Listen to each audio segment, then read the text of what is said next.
প্রিয় দর্শক, আসসালামু আলাইকুম। আমন্ত্রণ মাই টিভি সংবাদে। আপনাদের সাথে আছি আমি জেসমিনা ফেরদৌসি। শুরুতে জানাবো সংবাদ শিরোনাম। বাজেট বাস্তবায়ন হলে অর্থনীতিতে নতুন দিগন্তের উন্মোচন হবে আশা অর্থমন্ত্রীর। স্বাস্থ্য খাত ও টিকায় টাকার কোনো সমস্যা হবে না। বাস্তবতার সঙ্গে বাজেটের কোনো মিল নেই, দাবি সিপিডির। স্বাস্থ্য, কৃষি ও কর্মসংস্থানে বরাদ্দ অপ্রতুল, রাজস্ব ও প্রবৃদ্ধির লক্ষ্যমাত্রা বাস্তবভিত্তিক নয়। অবাস্তবায়নযোগ্য ও কাল্পনিক বাজেটে স্বাস্থ্য খাতে সর্বোচ্চ গুরুত্ব পায়নি, দাবি ফখরুলের। বিশাল আকার বলে বিএনপির গাত্রদাহ, মন্তব্য কাদেরের। করোনা সংক্রমণের ৮০% ভারতীয় ভ্যারিয়েন্ট, গবেষণায় প্রকাশ। শনাক্ত ছাড়ালো ১০%। রাজশাহীতে একদিনের রেকর্ড ১৬ জনের মৃত্যু। শুনলেন সংবাদ শিরোনাম। সংবাদে এছাড়াও থাকছে মাই টিভির শুক্রবারের বিশেষ আয়োজন বিনোদন বিশ্ব।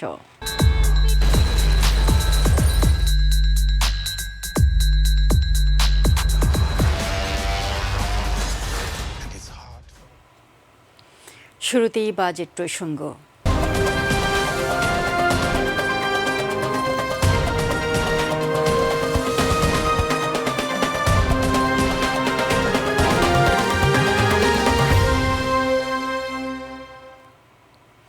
অর্থমন্ত্রী আহম মোস্তফা কামাল বলেছেন, ২০২১-২২ অর্থ বছরের প্রস্তাবিত বাজেট বাস্তবায়ন হলে দেশে নতুন নতুন বিনিয়োগ হবে, সৃষ্টি হবে নতুন কর্মসংস্থানের। ফলে দেশের অর্থনীতিতে নতুন দিগন্তের উন্মোচন হবে।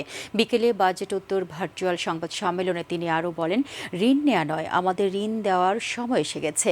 করোনাকালীন স্বাস্থ্য খাত ও টিকায় টাকার কোনো সমস্যা হবে না জানিয়ে অর্থমন্ত্রী বলেন, প্রয়োজনে অন্য খাত থেকে নিয়ে বাজেটে বাড়ানো হবে। কর হার কমানোর কারণে আদায় বাড়বে বলেও আশাবাদ জানান আহম মোস্তফা কামাল। মোবালিক করিমের রিপোর্ট। অতীতের মতোই ২০২১-২০২২ অর্থ বছরের বাজেট ঘোষণা পরদিন বাজেটোত্তর সংবাদ সম্মেলনে আসেন অর্থমন্ত্রী আহম মুস্তফা কামাল। করোনায় সংবাদ সম্মেলনটি হয় ভার্চুয়ালি। প্রিয় সাংবাদিক ভাই ও বোনেরা, শুরুতে অর্থমন্ত্রী বাজেট বাস্তবায়নের বিভিন্ন দিক তুলে ধরার পাশাপাশি সরকারের আয় বাড়ানোর পদ্ধতি ও পদক্ষেপগুলো তুলে ধরেন। করোনাকালীন সময়ে সঠিক নীতিগত সিদ্ধান্তের ফলে এখন আমাদের পুঁজিবাজার চাঙ্গা, ব্যাংকিং খাতে ঋণ প্রবাহ অব্যাহত আছে। সার্বিকভাবে আমরা আমাদের অর্থনীতিকে ব্যবসা এবং বিনিয়োগ বান্ধব করে তুলতে পেরেছি। কর্মসংস্থান সৃষ্টি বিষয়টিকে জোর দিতে গিয়ে বাজেটে বেসরকারি খাতকে গুরুত্ব দেওয়া হয়েছে বলে জানান তিনি। এই বাজেটটি নতুন বিনিয়োগ সৃষ্টির সুযোগ তৈরি করে দেবে, যা নতুন কর্মসংস্থান সৃষ্টি করবে এবং প্রান্তিক জনগোষ্ঠীর জীবন রক্ষা করে জীবিকার সুরক্ষা দেবে। কর কমানোয় আদায়ের পরিমাণ বাড়বে বলে দাবি করেন অর্থমন্ত্রী। যারা বেশি ইনকাম করবে তাদেরকে আরো বেশি ট্যাক্স দিতে হবে, অথচ উল্টাটা হওয়া হচ্ছিল। যারা সীমিত সম্পদকে এক্সপ্লয়েট করে ম্যাক্সিমাম রেভিনিউ জেনারেট করবে, ম্যাক্সিমাম আয় করবে, তাদেরকে আরো বেশি সুযোগ সৃষ্টি করে দেওয়া দরকার ছিল। বিষয়গুলো আমরা দেখে যতটা সম্ভব হয়েছে আমরা এই বছর এই বাজেটে নীতিগত যেখানে অসুবিধা ছিল সেগুলোকে আমরা সুন্দর করে সহজ করে আরো সার্বজনীন করার জন্য আমরা চেষ্টা করেছি। স্বাস্থ্য খাত ও করোনার টিকার টাকায় সমস্যা হবে না বলেও আশ্বাস দেন আহম মোস্তফা কামাল। সচিব অর্থ বিভাগ অনুরোধ করবো, ভ্যাকসিন কেনার জন্য যে টাকা আমরা আপনি 1 বছরের জন্য যে ভ্যাকসিন আমরা প্রয়োগ করতে পারবো তার চেয়েও বেশি টাকা স্যার বাজেটে রাখা হয়েছে, 14,200 কোটি টাকা সব মিলে। এবং যদি প্রয়োজন হয় আমরা অন্য খাত থেকেও টাকা এখানে সরবরাহ করতে পারবো। বাজেটে 2,15,000 কোটি টাকার ঘাটতি পূরণ করা কঠিন কাজ নয় বলে দাবি করেন পরিকল্পনা মন্ত্রী এম এ মান্নান। অর্থের যোগান দেওয়া তো অতি পরিচিত পথ, নতুন কোনো পথ নয়। আমাদেরকে অভ্যন্তরীণ বাইরে থেকে আমাদেরকে ধার করতে হবে। ধারের বাজার এখন খুব ভালো। এ সময় ভার্চুয়াল প্ল্যাটফর্মে আর যুক্ত ছিলেন কৃষিমন্ত্রী, প্রধানমন্ত্রীর অর্থনৈতিক উপদেষ্টা, অর্থ সচিব, জাতীয় রাজস্ব বোর্ডের চেয়ারম্যান সহ সংশ্লিষ্টরা। আস্তে আস্তে আমরা এই বিদেশ থেকে কোনো খাদ্যই আমাদের আনতে হবে না। আমাদের মূল্যস্ফীতিকে নিয়ন্ত্রণে রাখা, এই দুটো প্রধান লক্ষ্য নিয়ে আমরা উদ্যোগী করি, সেই অনুযায়ী আমরা করতে যাচ্ছি। মোবাল্লিক করিম, মাই টিভি, ঢাকা। সামষ্টিক অর্থনীতির কাঠামোর বাস্তবতার সঙ্গে 2021-22 অর্থবছরের প্রস্তাবিত বাজেটের কোনো মিল নেই বলে মন্তব্য করেছেন সিপিডি নির্বাহী পরিচালক ডক্টর ফাহমিদা খাতুন। রাজধানী গুলশানের সংবাদ সম্মেলনে তিনি বলেন, স্বাস্থ্য, কৃষি, কর্মসংস্থান খাতে বাজেটে বরাদ্দ অপ্রতুল। সিপিডির সম্মানীয় ফেলো মোস্তাফিজুর রহমান বলেন, বাজেটে তৈরি হয়েছে দুর্বল অনুমিতির উপর। রাজস্ব আদায় ও প্রবৃদ্ধির লক্ষ্যমাত্রা বাস্তব ভিত্তিক নয়। বাজেট সাধারণ মানুষের বিষয়টি গুরুত্ব পায়নি। এটি বাস্তবায়ন চ্যালেঞ্জের মুখে ফেলবে বলে দাবি করেন সিপিডির অন্য নির্বাহীরা। আরও জানাচ্ছেন SM খোরশেদ আলম। রাজধানীর গুলশানের একটি হোটেলে 2021-22 অর্থ বছরের প্রস্তাবিত বাজেট পর্যালোচনায় সংবাদ সম্মেলনের আয়োজন করে গবেষণা সংস্থা centre for policy dialogue CPD. বিনিয়োগ করার ক্ষেত্রে কালো টাকা কে সুযোগ দেওয়া হয়েছে। আমরা বারবার বলছি যে কালো টাকাকে সাদা করার যে উৎসাহ দেওয়া হয় সেটা ন্যায্য করদাতাদের এবং নিয়মিত করদাতাদের তাদের প্রতি একটা বৈষম্যমূলক আচরণ এবং এটা নৈতিকভাবে সমর্থনযোগ্য নয়। প্রস্তাবিত বাজেটের নানা দিক তুলে ধরেন নির্বাহী পরিচালক ডক্টর ফাহমিদা খাতুন। স্বাস্থ্য, কৃষি, কর্মসংস্থান এই তিনটি কিন্তু এডিপিতে বলা হচ্ছিল যে এডিপির ক্ষেত্রে এই তিনটি খাতকে প্রাধিকার দেওয়া হবে, কিন্তু সেটা আমরা বরাদ্দের ক্ষেত্রে দেখছি না। আরেকটি বিষয় হচ্ছে সামষ্টিক অর্থনৈতিক কাঠামোটা, সেই কাঠামোটা বাস্তবের সাথে কোনো মিল নেই। সাংবাদিকদের প্রশ্নের জবাব দেন সিপিডির সম্মানীয় ফেলো প্রফেসর মোস্তাফিজুর রহমান। আমি প্রথম 10 মাসের হিসাবের যদি আর বাকি 2 মাসে কত করতে পারেন সেটা যদি দেখি, তাহলে কিন্তু সেটা ওই রিভাইজড বাজেটের থেকে কম হবে। তাহলে প্রবৃদ্ধির মাত্রাটা কিন্তু আবার ওই 30%, 25%-এ চলে গেল। তাহলে আমি বাস্তবায়ন সক্ষমতার দিকে কি পরিবর্তন করলাম যাতে করে আমি ওই 30% প্রবৃদ্ধিটা করতে পারি? হ্যাঁ, সেটা রাজস্ব আদায় বলি বা সরকারি ব্যয়ের কথা বলি। কর্মসংস্থান সৃষ্টি ও সাধারণ মানুষের জন্য বাজেটে আরও সুযোগ দেওয়ার প্রস্তাব দেন গবেষণা পরিচালক ডক্টর খন্দকার মোয়াজ্জেম হোসেন। কৃষি খাতের জন্য ট্যাক্স হলিডে এটি একটি ইতিবাচক দিক, এটিকে ক্ষুদ্র উদ্যোক্তা রাখা হবে। তবে বলা হয়েছে 1 কোটি টাকার উপরে হলে কেবলমাত্র এই সুবিধাটা পাওয়া যাবে। আমাদের কাছে মনে হয় যে এই লিমিটটাকে কমিয়ে এনে 40 লাখ টাকা বা তার নিচে রাখলে ছোট মাঝারি উদ্যোগ যেগুলো কৃষিতে রয়েছে তারাও আসলে এই সুবিধাগুলো নিয়ে ট্যাক্স হলিডের সুবিধা তারা পেতে পারেন। বাস্তব পরিস্থিতি অনুধাবন না করেই বাজেট পেশ করা হয়েছে বলে মন্তব্য করেন সিপিডির সিনিয়র ফেলো তৌফিকুল ইসলাম খান। অর্থ মন্ত্রণালয় যখন বাজেটটা তৈরি করেছেন তখন তার সামষ্টিক অর্থনীতির কাঠামো সম্পর্কে তার মনোভঙ্গিটা কি সেইটা বোঝাটার উপরে ভিত্তি করেই কিন্তু উনি এই বাজেটটা তৈরি করেছেন। আমরা যেটা বলছি উনার মনোভঙ্গির সাথে বাস্তবতার মিল নাই। SM খোরশেদ আলম, মাই টিভি, ঢাকা। বাজেটের নামে সরকার জনগণের সাথে প্রতারণা ও ভাওতাবাজি করছে বলে অভিযোগ করেছেন বিএনপি মহাসচিব মির্জা ফখরুল ইসলাম আলমগীর। গুলশানের সংবাদ সম্মেলনে 2021-22 অর্থ বছরের বাজেট প্রতিক্রিয়ায় তিনি দাবি করেন, এই বাজেট অবাস্তবায়নযোগ্য ও কাল্পনিক।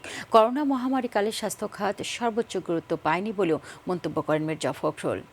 SM আরিফের রিপোর্ট।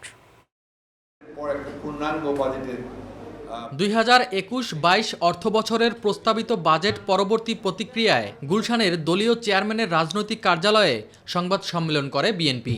মহামারীকালে মানুষের জীবন জীবিকার স্বাভাবিক গতি ফিরে পেতে বেঁচে থাকার নিশ্চয়তা চলমান স্বাস্থ্য পরিকল্পনা গ্রহণের জন্য 2021-22 অর্থবছরের প্রস্তাবিত বাজেট সম্পূর্ণ ব্যর্থ, যা একটি অবাস্তবায়নযোগ্য কাল্পনিক ও কাগজে বাজেট ছাড়ার কিছুই নয়। বর্তমান পরিস্থিতিতে বাজেটে স্বাস্থ্য ও নিরাপত্তা খাত পর্যাপ্ত গুরুত্ব পায়নি বলে দাবি করেন বিএনপি মহাসচিব। করোনা পরিস্থিতিতে মানুষের স্বাভাবিক জীবন গত 18 মাস যাবৎ অচল। এর মধ্যে অপরিকল্পিত লকডাউনের নামে শাটডাউনে নিম্ন মধ্যবিত্ত মানুষদের জীবন চূড়ান্ত রকমের থমকে গেছে।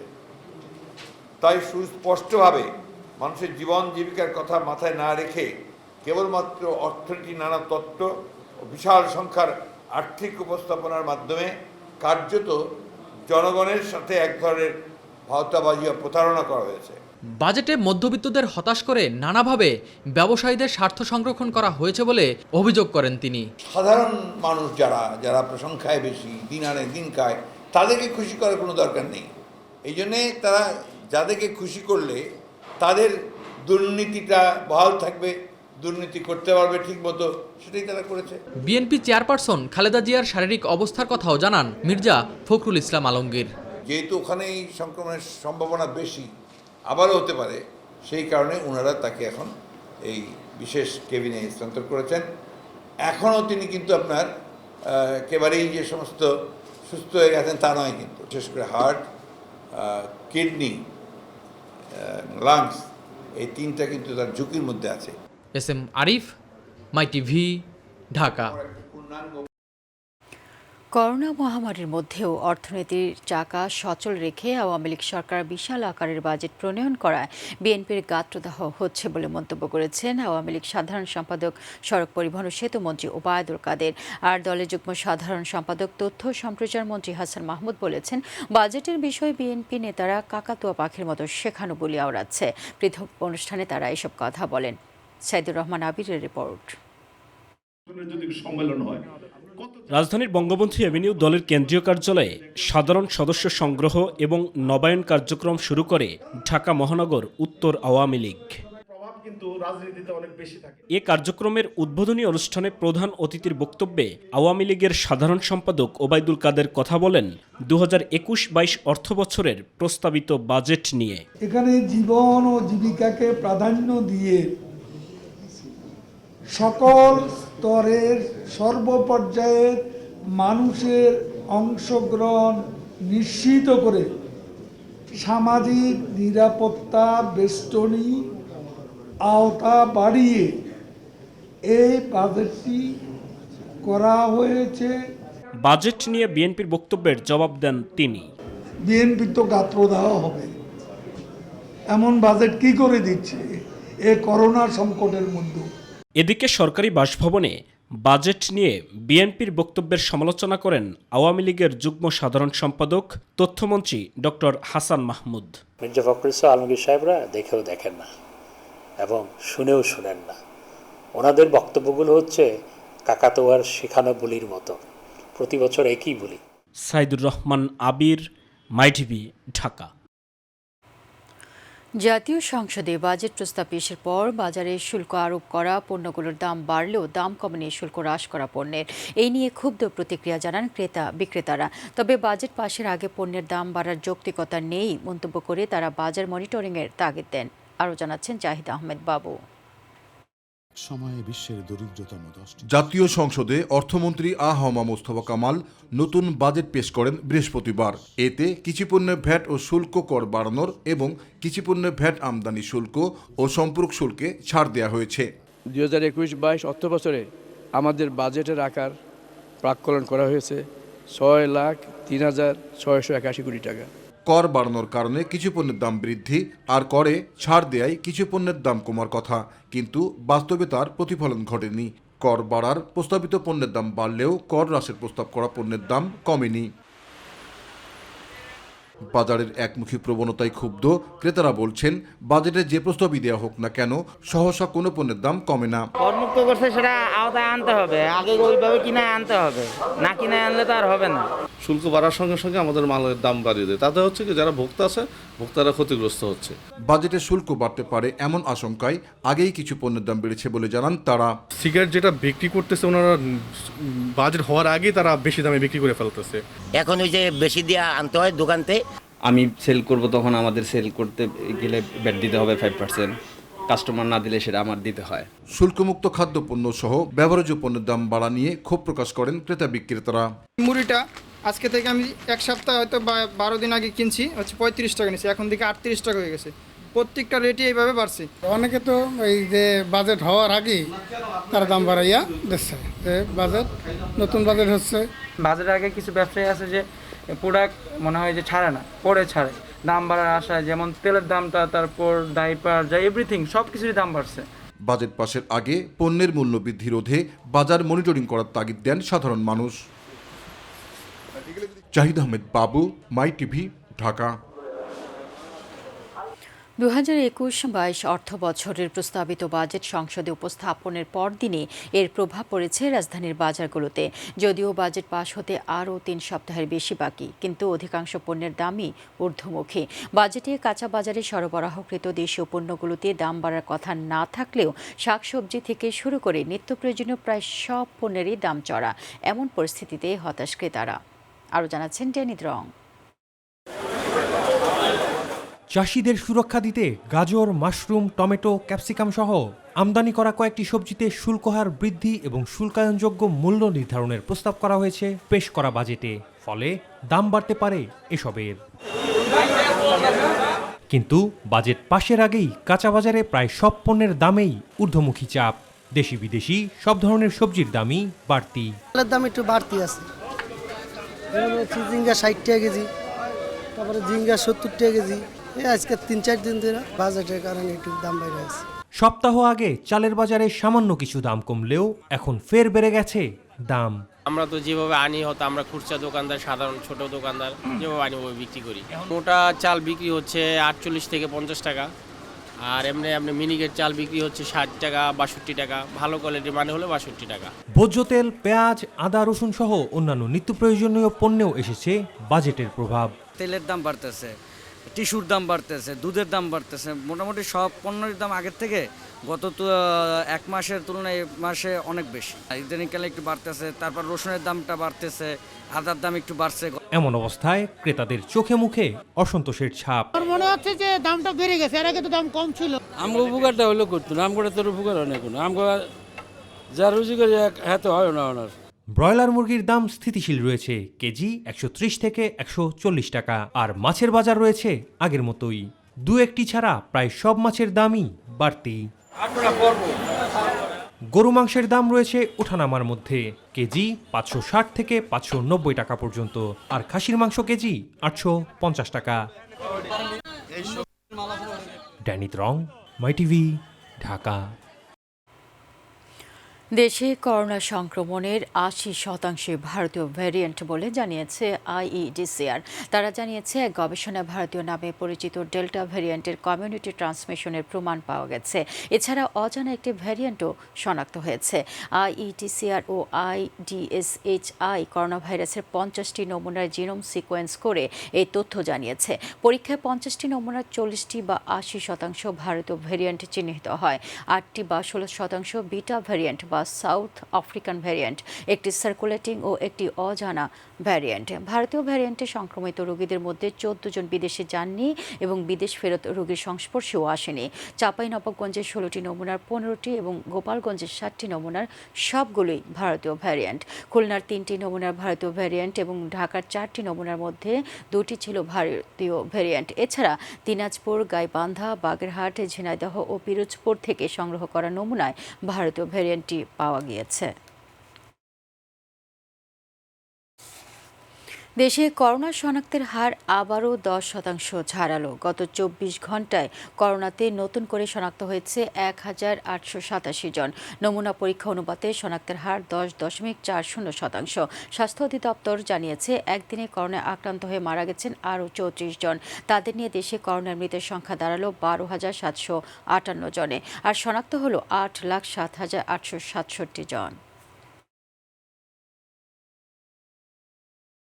রাজশাহী মেডিকেল কলেজ হাসপাতালে করোনায় একদিনে সর্বোচ্চ 16 জনের মৃত্যু হয়েছে। বৃহস্পতিবার সকাল থেকে শুক্রবার সকাল পর্যন্ত এই মৃত্যুর ঘটনা ঘটে। মৃতদের মধ্যে চাঁপাইনবাবগঞ্জের 9, রাজশাহী 6 ও নওগাঁয় 1 জন রয়েছেন।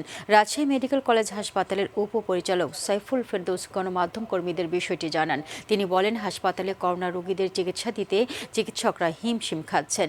বৃহস্পতিবার রাজশাহী মেডিকেল কলেজ হাসপাতালে করোনায় 9 জনের মৃত্যু হয়।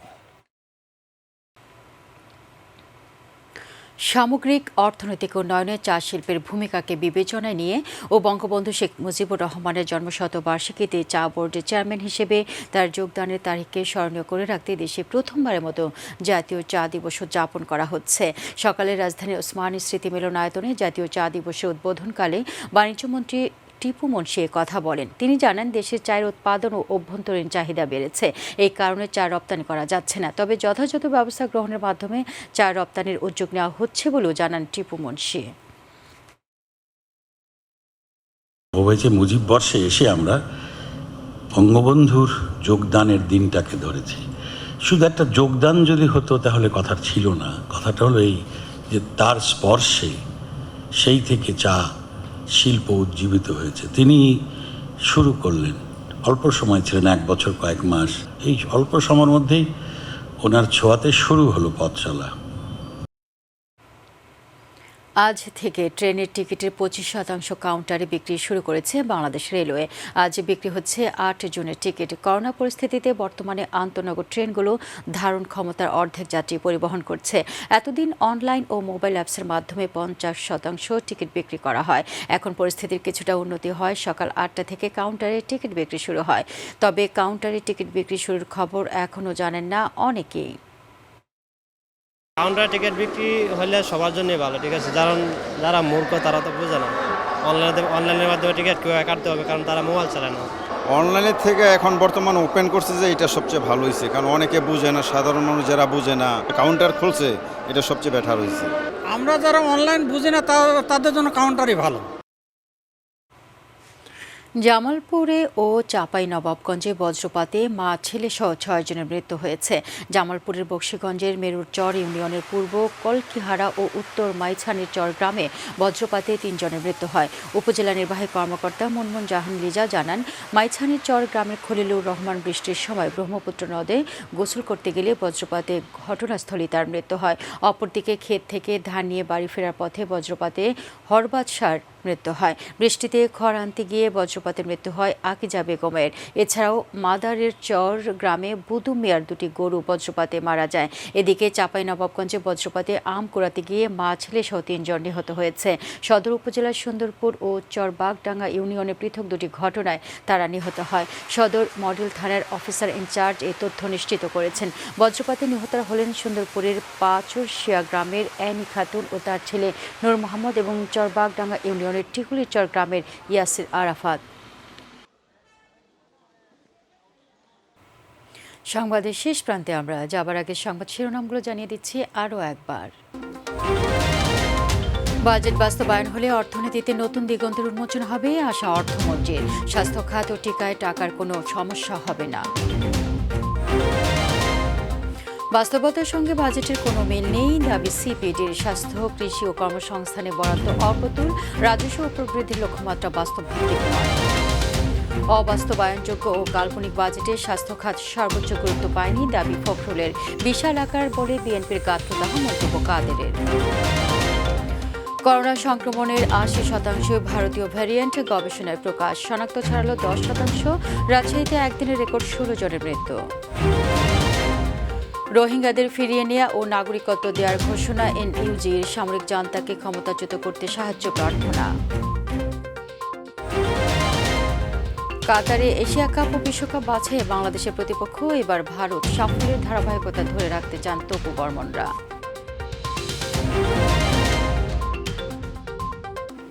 দর্শক, এই ছিল এখনকার আয়োজনে। ধন্যবাদ সাথে থাকার জন্য। এছাড়াও ইউটিউবে মাই টিভির সংবাদ পেতে ভিজিট করুন youtube/mytvbd নিউজ এবং আমাদের সকল অনুষ্ঠান দেখতে ভিজিট করুন youtube/mytv বাংলা, facebook/mytv বাংলা ও twitter/mytv বাংলা।